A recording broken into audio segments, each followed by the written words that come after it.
जय गजानन मंडळी, आज मी तुम्हाला ढोकळा कसा बनवायचा, त्याचं प्रीमिक्स कसं बनवायचं ते दाखवणार आहे।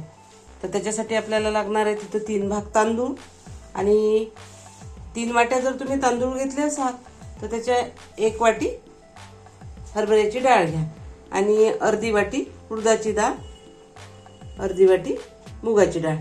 इतक्या साहित्यापासून आपण आता ढोकळ्याचं प्रीमिक्स कसं बनवायचं ते बघूया। पहिले त्या प्रीमिक्स नंतर मग त्याचा ढोकळा कसा बनवायचा ते पण बघूया।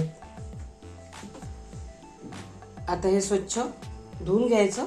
3 भाग तांदूळ, 1 भाग चना डाळ, मुठभर उडदाची डाळ आणि मुठभर मुगाची डाळ, असं 3 कसं एक प्रमाण ठेवायचं याचं।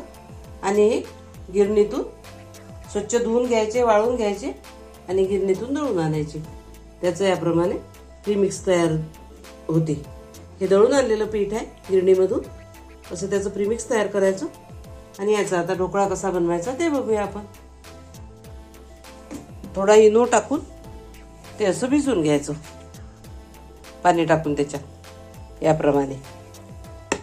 तर कढईमध्ये पाणी ठेवून ते आपण प्रीमिक्स जे पाण्यामध्ये भिजवलं त्यात थोडा इनो टाकून असं प्लेटमध्ये लावून द्यायचं आणि 15 मिनिट, 10-12 मिनिट किंवा 15 मिनिट एक वाफ येईपर्यंत याच्यावर झाकण ठेवून बघूयात आता आपला ढोकळा।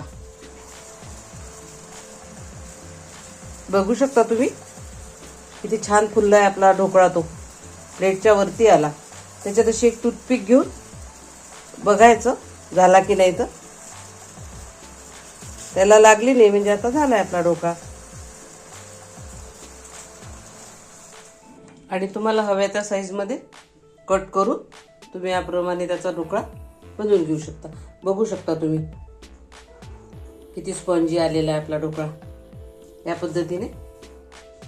आणि त्याच्यासोबत एखादी कुठली पण ग्रीन चटणी तुम्ही करू शकता। इतका सुंदर स्पंजी ढोकळा आपला तयार झालेला आहे।